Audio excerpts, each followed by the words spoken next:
A lo largo de la historia ha habido misterios que el ser humano no ha sido capaz de explicar. Pero la tecnología nos conduce hacia nuevas teorías, y esta investigación intentará descifrar las cuestiones más desconcertantes de nuestra era. Misterios sin resolver. 2500 años antes de Cristo. Inglaterra. Un círculo de piedras gigantescas. Comienza un antiguo ritual. Sonido de tambores. El ritmo va alcanzando la cadencia adecuada.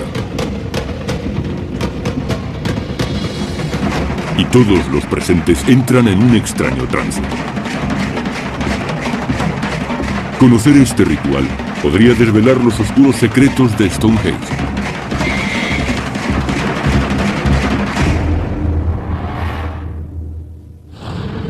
Stonehenge.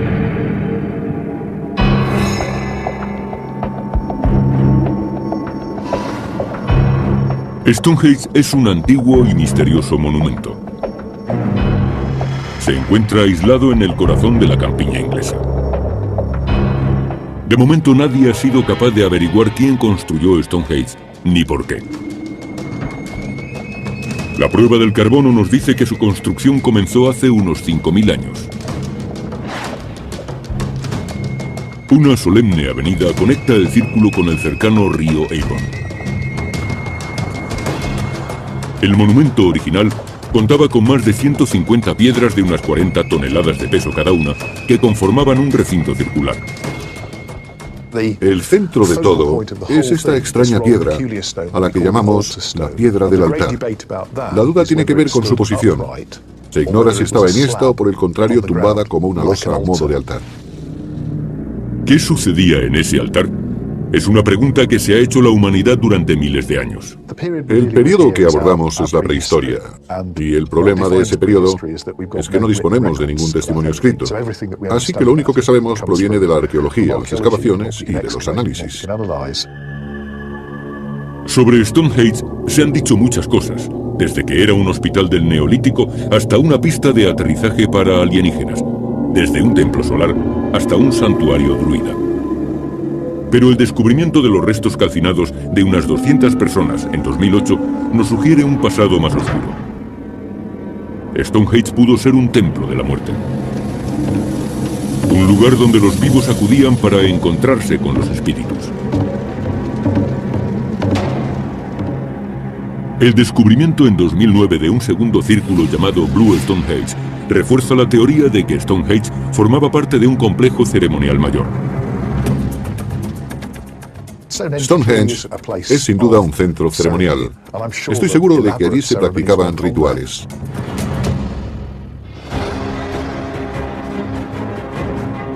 Trataremos de averiguar en qué consistían esas antiguas ceremonias. Un eminente arqueólogo investigará las circunstancias de la muerte de este hombre. Le lanzaron 4 o 5 flechas como esta.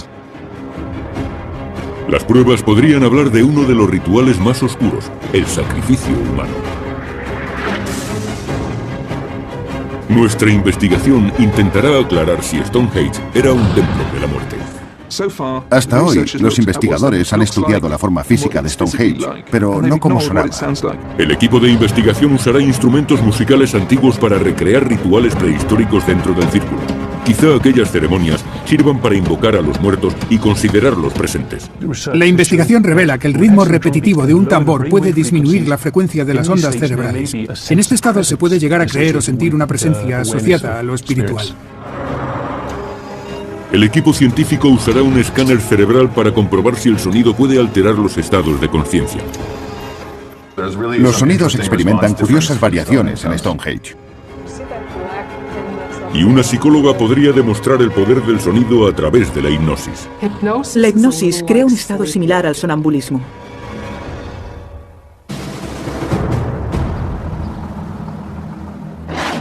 Stonehenge, suroeste de Inglaterra.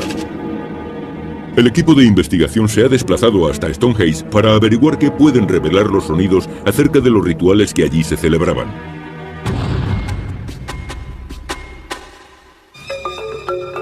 Rupert Till es un experto en tecnología acústica y dirige el equipo. Hace 4000 años la cultura se transmitía de forma oral, se transmitía de boca en boca. No existía la escritura, así que la información y las costumbres se transmitían hablando y escuchando.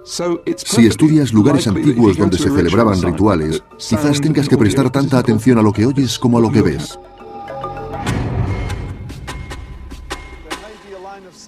Bruno Facenda es un experto en el análisis de información acústica. La singular construcción de Stonehenge ofrece algunas claves. Lo más sorprendente de este sitio son las propias piedras. Por un lado son rugosas y por el otro están curvadas, y esto último les confiere intencionadamente propiedades acústicas. Los estadios y teatros tienden a la forma circular desde hace unos 2000 años con el fin de que reverbere y se concentre el sonido. Entre las primeras estructuras construidas con esa pretensión se encuentran los anfiteatros romanos del siglo I a.C. Si Stonehenge se construyó con tal intención acústica, se habría adelantado a las construcciones romanas en más de 2000 años.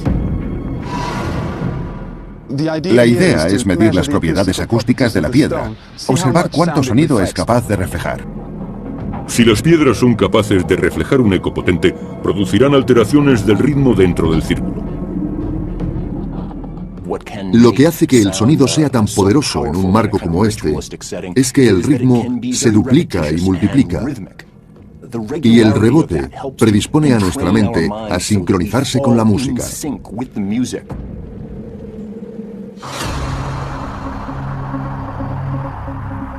Un experto en instrumentos prehistóricos se ha unido al equipo para recrear música antigua. Usa reproducciones de tambores de hace unos 4500 años, descubiertos por arqueólogos en Europa. Un micrófono multidireccional de alta sensibilidad y una grabadora digital de audio medirán la respuesta del entorno. Estos tienen la base decorada. Probablemente esa parte quedaría a la vista. Quizá se lo ponían al hombro.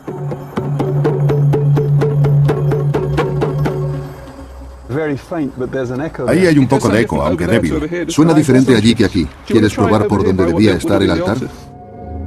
El equipo se dirige hacia el supuesto altar.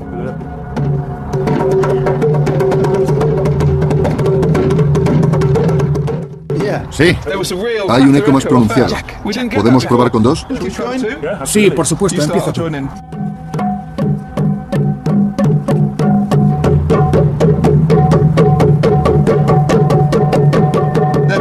Aquí está. ¿Puedes oírlo? Intenta seguir el ritmo. Cuando Till y Wyatt tocan acompasados, las piedras parecen devolver el sonido.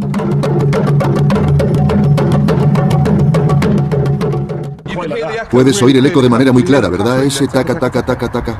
Parece como si al tocar, el espacio amplificase los sonidos. El equipo mide la frecuencia con la que están obteniendo más eco. Estamos trabajando sobre una frecuencia muy baja que no puedes oír a menos que toques a un ritmo determinado. Si tocas a ese ritmo, puedes comenzar a percibir esas frecuencias, que están alrededor de los 10 hercios. En torno a esa franja de frecuencias es donde se dan las ondas alfa. Los tambores suenan en la frecuencia necesaria para producir ondas alfa. Las ondas alfa se corresponden con un ritmo en el que el cerebro parece relajarse. Exponer a un ser humano a sonidos rítmicos puede inducirle a un estado propicio para la meditación, por ejemplo. Un ritmo repetitivo de tambor al producir ondas alfa puede crear un estado alterado de consciencia. ¿Has sentido cómo te desvanecías? Estaba empezando a dormirme.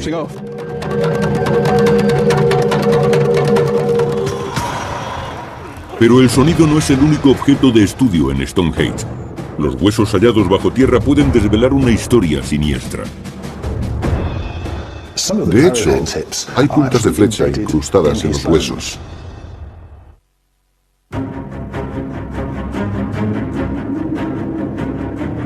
Misterio sin resolver está en Inglaterra, tratando de desvelar uno de los enigmas más antiguos del mundo. Stonehenge. Los historiadores creen que su construcción comenzó alrededor del año 3100 a.C. Pero continuó durante 1400 años, ya que el monumento era heredado por la siguiente generación.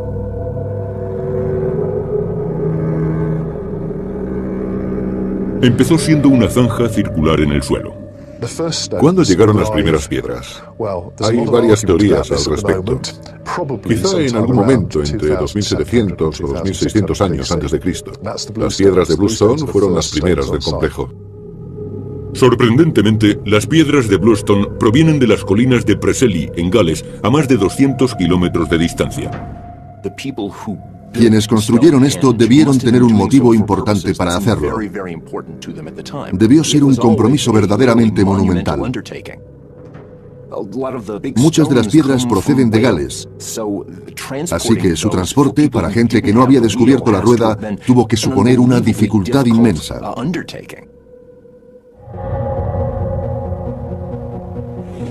Alrededor del año 2500 a.C., las piedras de Bluestone fueron redistribuidas y los grandes bloques de arenisca se dispusieron en un círculo alrededor de ellas.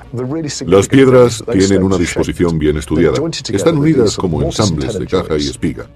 Cada piedra vertical tiene protuberancias en su parte superior que encajan en los huecos de la horizontal. Parece un trabajo de carpintería, pero hecho con piedra muy dura. Sorprendentemente, hace unos 4500 años, el pueblo que construyó Stonehenge aplicaba técnicas de carpintería en rocas de 40 toneladas.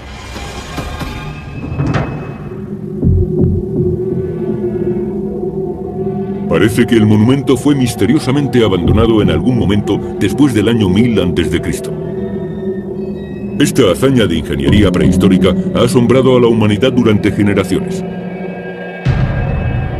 Al comienzo de la Edad Media existía la creencia de que el legendario mago Merlín había construido Stonehenge con la ayuda de gigantes. En el siglo XVII se pensaba que era un templo romano.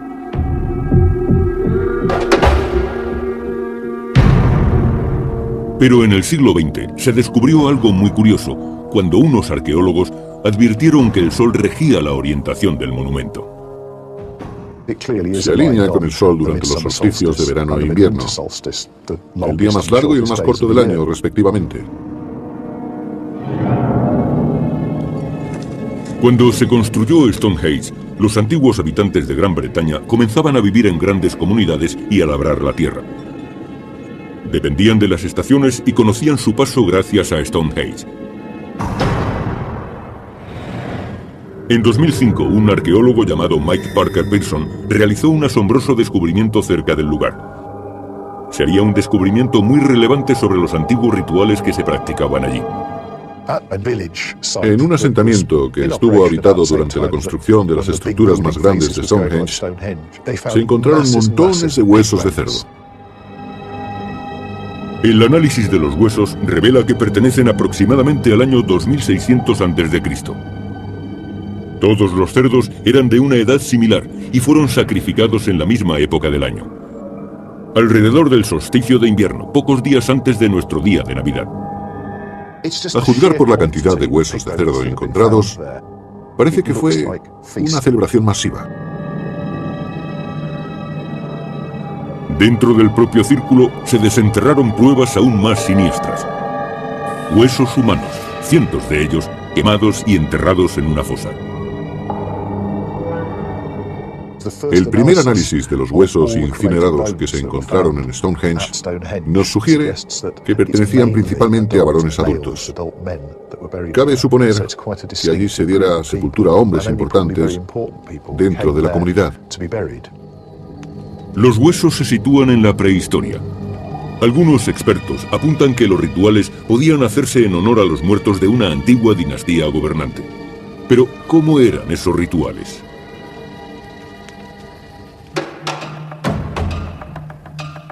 El descubrimiento de un esqueleto podría aportar pruebas. En una zanja había enterrado un hombre, al que se conoce como el arquero de Stonehenge. Su esqueleto fue hallado cerca de la entrada de Stonehenge. Fue enterrado junto a su muñequera de piedra y su carcaj. Se daba por hecho que era un arquero, pero alguien observó más detenidamente las puntas de flecha y se dio cuenta de que un gran número de ellas habían perdido su punta. Incluso algunas de las puntas estaban incrustadas en sus huesos. Así que las flechas quizá no fueran una ofrenda, sino que probablemente aludieran a la causa de su muerte. El arquero recibió al menos 5 flechazos y fue enterrado en el monumento más sagrado de su tiempo. Para mí, el hueso del cuerpo de esta persona que más información aporta es este. Está dañado por una punta de flecha de sílex, pero el daño no viene de esta parte, sino de esta otra. Esta pequeña marca de aquí significa que a este hombre le lanzaron una flecha por la espalda, la cual atravesó su cuerpo y quedó alojada en la parte de atrás de su esternón. Las pruebas indican la posibilidad de un sacrificio humano. No creo que fuese tan solo la víctima de una muerte cruel. Dudo que enterrasen a alguien en Stonehenge solo por haberle dado muerte. Debía de ser alguien importante. El equipo científico ha ideado una prueba que podría desvelar el destino que corrió el arquero.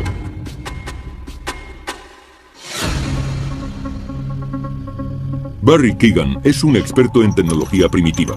Puede fabricar arcos antiguos y flechas con punta de sílex. También practica el tiro con arco. En la prehistoria, arcos y flechas formaban parte de la vida diaria y eran una extensión del hombre. Si el arquero de Stonehenge fue sacrificado, le habrían disparado desde una distancia más corta. En esta prueba, Keegan disparará al hueso desde una distancia cada vez más cercana. E intentará reproducir las marcas encontradas en el esternón del arquero de Stonehenge. El primer disparo es desde 15 metros. No creo que dañe mucho al hueso desde aquí.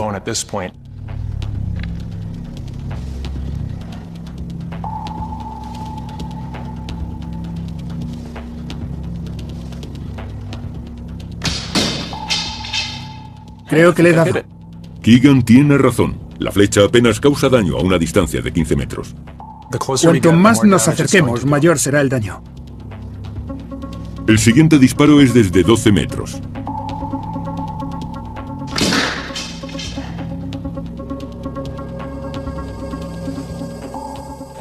He acertado. 9 metros. Parece que ha hecho algún daño. Y por último, a 6 metros. Vaya, no queda nada de esa punta. Hay una profunda marca justo ahí. Esta muesca se parece mucho a la del esternón del arquero de Stonehenge. Este disparo es desde 12 metros y este desde 6. La punta de flecha de sílex era bastante eficaz, era muy cortante, cortaba casi como un cuchillo de carne. A 6 metros esta flecha era suficiente para matar, así que probablemente no fuese un accidente. Esa es más o menos la distancia entre un reo y un pelotón de fusilamiento. Además, otras pruebas sugieren que le dieron muerte. Si observas detenidamente los huesos y el ángulo de penetración de algunas flechas, podemos comprobar que el arquero se encontraba reclinado o caído en el suelo.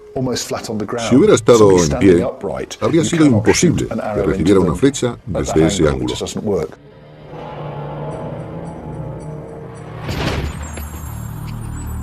El equipo estudia la posibilidad de que Stonehenge fuera un templo para entrar en contacto con los muertos. Solo se conserva un 40% de las piedras originales. Que las piedras no conserven su disposición original supone un problema. Es como intentar medir la acústica de una catedral derruida. Se pueden conseguir algunos efectos, pero no los mismos. Necesitan probar el sonido de Stonehenge como si permaneciera intacto. Y existe un lugar donde es posible hacerlo. Se puede oír cómo resuenan los tambores, cómo se expande el sonido e invade todo el recinto, que parece temblar.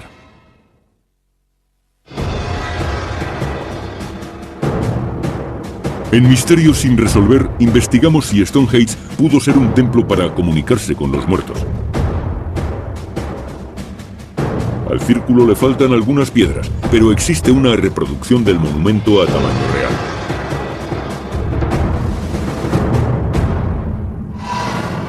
Se encuentra cerca del río Columbia, en Mary Hill, Washington. El industrial Sam Hill lo construyó en honor a los compatriotas caídos en la Primera Guerra Mundial. Es la réplica más aproximada al Stonehenge de hace 4.500 años. La teoría de nuestro equipo es que la ceremonia de los tambores podía inducir al trance a los presentes. En ese estado, quizá llegaran a creer que los espíritus de los muertos les acompañaban. En muchas culturas se recurre al trance con el mismo objetivo. En los rituales vudú típicos de Haití y de algunas regiones de África, se emplea el sonido repetitivo de los tambores para inducir al trance. En ese estado, los participantes creen que han sido poseídos por los espíritus y son capaces de hablar con los muertos. Muchos expertos creen que el sonido de los tambores pueden crear estados de conciencia alterados. Este fenómeno se conoce como entrainment.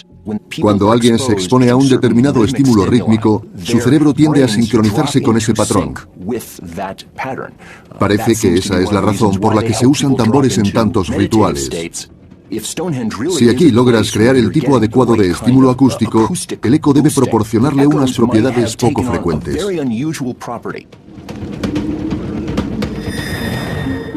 El equipo cree que en Stonehenge se amplificaban los ritmos de la percusión, aumentando su efecto en el cerebro humano. Desde hace unos 3.000 años nadie ha podido oír cómo sonaba, pues se ha conservado solo parcialmente, así que ahora solo podemos hacernos una idea.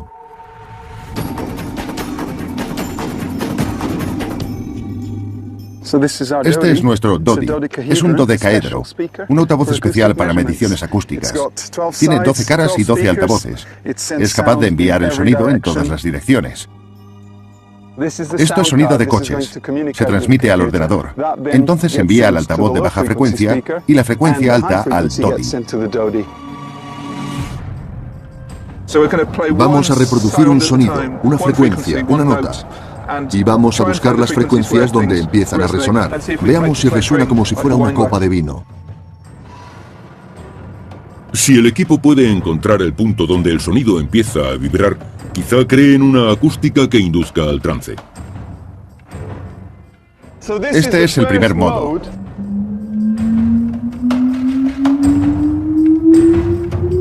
Están barriendo las frecuencias de sonido llamadas modos. Segundo modo. 54,5. Los 3 primeros modos no ofrecen el efecto buscado. Ese debe ser el modo 4. En el cuarto modo encuentran algo diferente. Te daré volumen en el centro. 92,5. De acuerdo, vamos al siguiente. Es increíble, son 4,3 metros. 61. De acuerdo. Me he desplazado 1 metro y aquí tenemos 75 decibelios. Prácticamente se dobla el volumen moviéndose 1 solo metro. En lugar de ir apagándose, va creciendo. 79, 81... Da la impresión de que no disminuye el volumen del sonido al alejarnos de los altavoces. Este gráfico representa cómo viaja el sonido desde el centro del círculo hacia sus bordes. Los picos nos muestran dónde es más fuerte y los surcos dónde se hace más débil. El sonido recorre este lugar de manera casi mágica. Se mueve de un modo poco convencional.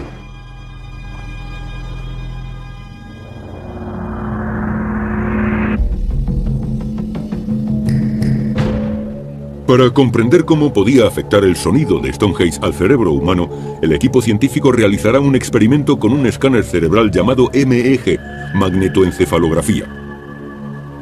Mide los campos magnéticos producidos por la actividad eléctrica en el cerebro. David Popple es un neurocientífico experto en el procesamiento del sonido por parte del cerebro. La magnetoencefalografía es la mejor forma de estudiar los sonidos. Esta máquina tiene 160 sensores que se sitúan alrededor de la cabeza. El voluntario escuchará material sonoro y se grabará la actividad cerebral que experimente mientras permanece tranquilamente tumbado. Poppel aplica 2 tipos de sonidos a un varón de 42 años. Uno de los sonidos simula música de tambores en Stonehenge.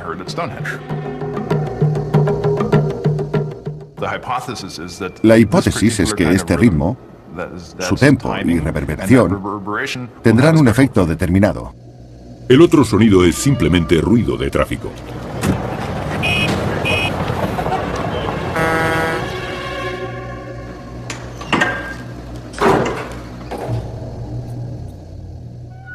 Estamos listos para reproducir los sonidos. Primero el de Stonehenge.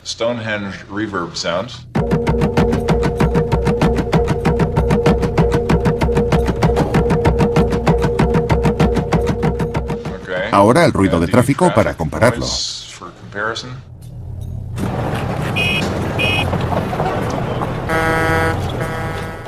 Wayne, ¿oyes bien los sonidos? Perfectamente. El voluntario escucha 50 veces cada sonido. Utiliza un mapa del cerebro y un gráfico de frecuencia para medir la respuesta. Tan pronto como oye el primer sonido, sea el tráfico o un tambor de Stonehenge, la actividad cerebral se graba inmediatamente. El tiempo que tarda el cerebro en reaccionar al sonido es aproximadamente 1/10 de segundo. El panel superior recoge los sonidos de Stonehenge y el superior los sonidos de la calle. Mira estas 3 ondas de activación del ruido de tráfico. Arriba y abajo, arriba y abajo, arriba y abajo. Esto no ocurre con los sonidos de Stonehenge. Estos mantienen una regularidad. Es el boom boom, o un ritmo. Dicha regularidad provoca una respuesta del cerebro. El ruido de tráfico hace que el sujeto tenga que esforzarse para identificar los diferentes sonidos. Provoca una mayor actividad cerebral. Cuando el sujeto escucha el sonido de Stonehenge, su cerebro se ajusta rítmicamente a los golpes de tambor. Esta regularidad se refleja en la respuesta cerebral. Eso es el entrainment.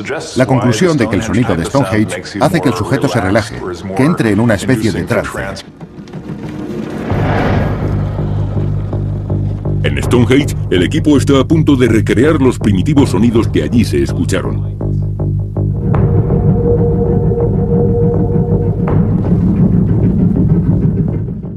¿Has oído el efecto? Sí, es alucinante.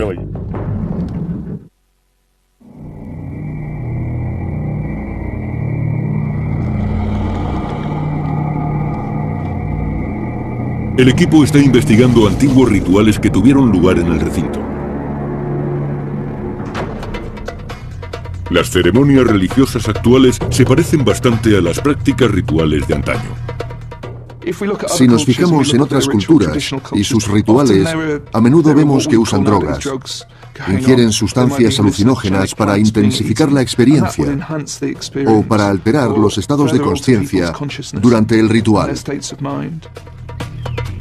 Los chamanes de la Amazonia utilizan plantas alucinógenas y cánticos repetitivos para inducir al trance. Y hay pruebas de que los antiguos habitantes de la actual Gran Bretaña utilizaban drogas en sus rituales. Algunas vasijas encontradas allí contenían residuos de fuertes bebidas alcohólicas. Y también usaban plantas como el cannabis o el beleño, pues sabemos que se cultivaban en aquellas tierras por entonces. Estamos hablando de tecnología ritual que puede provocar cierto tipo de experiencias. La cultura moderna no ha olvidado los antiguos rituales. Es un lugar con ciertas similitudes con una rave o con un concierto de rock. De hecho, he realizado investigaciones en locales nocturnos y en discotecas y he averiguado que los latidos del corazón se sincronizan con la música. La música ejerce una especie de control remoto. Y no solo el sonido provoca tal efecto.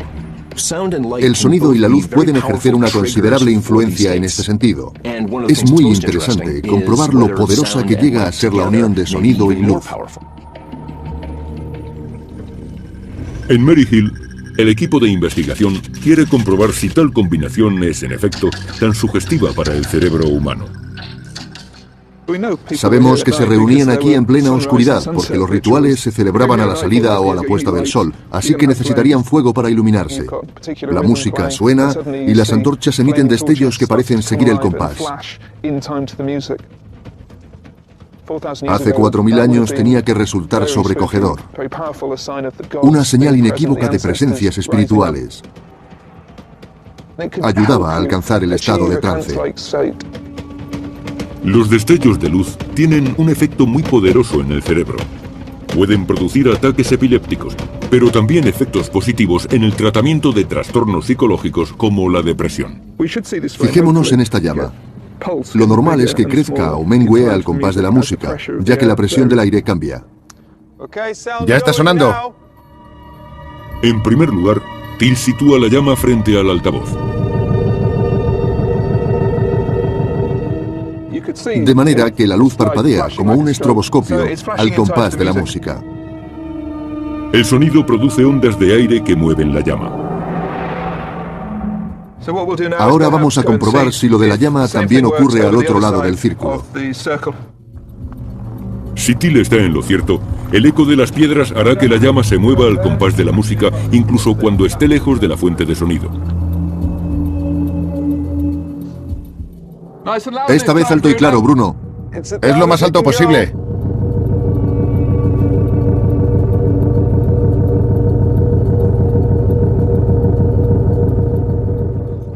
El efecto no es tan claro. No hace bo, bo, bo tan nítidamente. Pero cuando titila, se forman claros y oscuros al ritmo de la música. Es como una luz estroboscópica. Con llamas grandes y numerosas unidas al ruido de los tambores, el efecto podría llegar a afectar a la gente. Solemos quedarnos mirando fijamente a las llamas porque titilan entre 5 y 15 hercios, de manera que nuestro cerebro se deja llevar. Ahora, Till y Facenda deben hacer la prueba con la música. Vamos a usar la frecuencia más alta y sonidos de percusión, como si estuviéramos aquí hace 4000 años con 100 personas en lugar de con un altavoz. El equipo de investigación está intentando producir una gran cantidad de sonidos de baja frecuencia. Las frecuencias entre 8 y 15 hercios producen ondas alfa. Las ondas alfa están relacionadas con estados de conciencia alterados. Los sonidos de muy baja frecuencia también se asocian con otros fenómenos naturales, como tormentas o terremotos. Quizá es por eso, por lo que cuando se usa este tipo de ritmos en rituales religiosos, la gente experimenta una sensación de sobrecogimiento. Vale.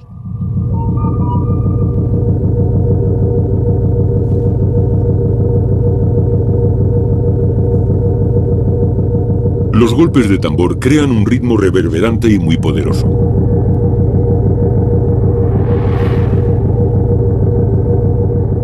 Stonehenge retumba de arriba a abajo. El experimento funciona. Esto refuerza nuestra teoría, porque está bien aplicar la moderna tecnología. Pero los tambores son la única que existía hace 4000 años. A través de su aparato de televisión, quizá ustedes no aprecien las vibraciones del sonido, pero quienes están presentes en el recinto se ven muy afectados por el ritmo de los tambores. ¿Lo oyes con suficiente claridad? Sí, cuando mueves los micrófonos y los sitúas en esta zona, es como si las bajas frecuencias te envolvieran. Afectó a todos los presentes, a mí también. Algunos empezaron a sentirse mal y ese es uno de los primeros síntomas del trance.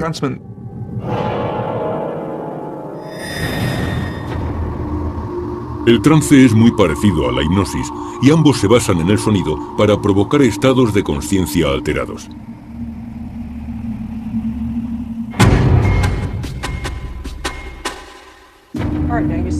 Jean Cirilo es una psicóloga que practica la hipnosis. La hipnosis puede ayudar a controlar la presión arterial, paliar el dolor, la depresión y otro tipo de dolencias que no han podido ser tratadas por otros medios. La hipnosis es tan efectiva que su uso ha sido aprobado por los ministerios de salud de varios países para tratar los efectos secundarios de la quimioterapia o el dolor postquirúrgico. El sonido es muy importante para nosotros. Puede cambiar nuestro estado de ánimo.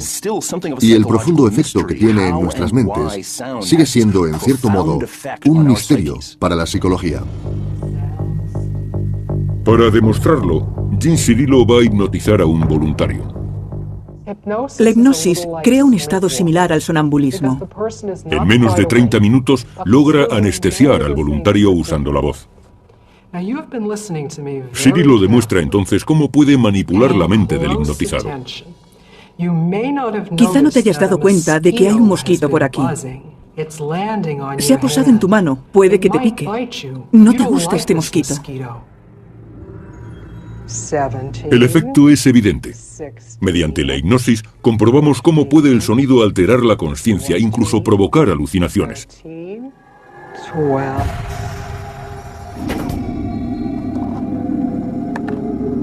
El equipo ha recogido y analizado todos los datos.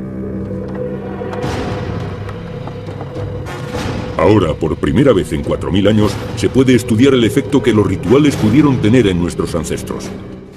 Podemos usar cualquier sonido. Puede ser mi voz o una reproducción de un tambor de hace 4000 años y probar cómo sonaba allí.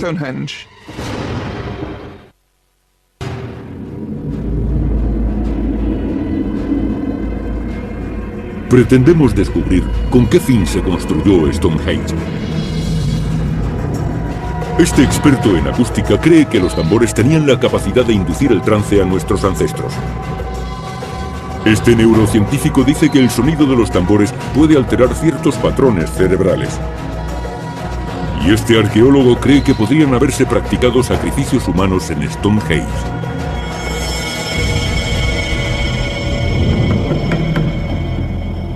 Nuestro equipo está analizando los resultados. Con la información obtenida allí y en Mary Hill hemos creado una versión digital de la acústica y hemos podido recrear los sonidos que se producían allí hace 4000 años. Podemos comprobar cualquier sonido. Este es un sonido de tambor que he creado con el ordenador. Somos Simon y yo tocando los tambores, tocando reproducciones de tambores de hace 4000 años encontrados en Europa.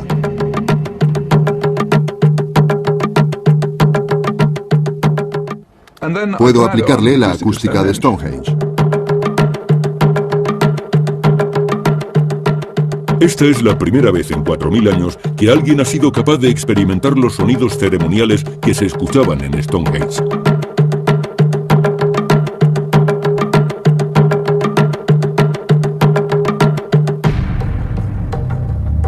El programa de ordenador nos traslada al pasado. La investigación demuestra que el centro del círculo era un lugar significativo, donde probablemente se situaría un sumo sacerdote o chamán. El sonido viajaría en todas direcciones y rebotaría. Es el centro de percusión, el sitio más importante. Los datos sugieren que los tambores se situarían alrededor de la gente. Oímos un eco y sospechamos que probablemente ese sería el mejor lugar para tocar el tambor. Y aquí podemos ver la reproducción digital de la reverberación de los bordes. Este pico de aquí representa un fuerte eco. La investigación en Stonehenge nos permite imaginar el tipo de rituales que se practicaron allí. En los solsticios, los hombres de entonces se reunían para honrar a sus muertos. Cazaban animales e iban a Stonehenge a celebrar un festejo.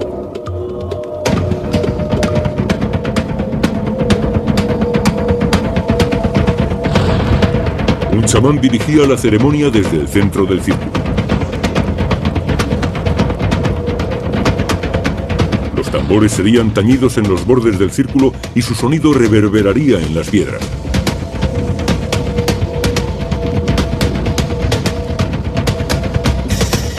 El sonido de los tambores llevaba al trance a los presentes y les ayudaba a comunicarse con los muertos.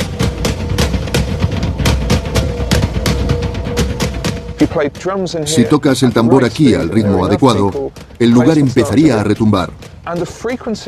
Las ondas alfa producidas por esa frecuencia de sonido afectarían al cerebro de los presentes y les inducirían al trance.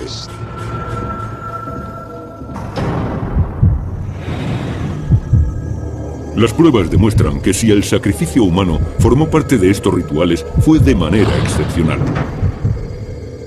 El arquero de Stonehenge es el único hallazgo que podría sugerir este tipo de práctica. Es difícil determinar cómo murió exactamente, pero parece que fue víctima de un sacrificio. No está comprobado que los sacrificios humanos formaran parte de los rituales de aquella época. Debieron practicar muchos ritos, pero no creo que el sacrificio humano se practicara habitualmente.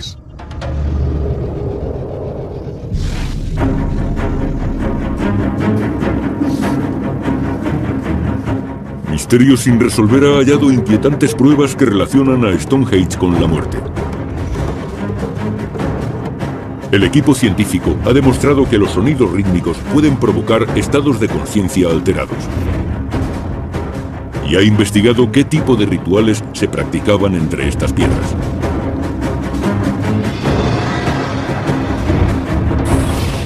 Los descubrimientos arqueológicos nos muestran que este enigma prehistórico aún guarda muchos secretos. Hay muchos misterios que no podremos desvelar, salvo que alguien invente la forma de viajar en el tiempo y podamos volver al pasado y ver e interrogar a las gentes de entonces para saber por qué construyeron lugares como este. ¿Y cómo lo hicieron? Hasta que alguien invente esa máquina del tiempo, nunca tendremos las respuestas. De hecho, eso es lo fascinante.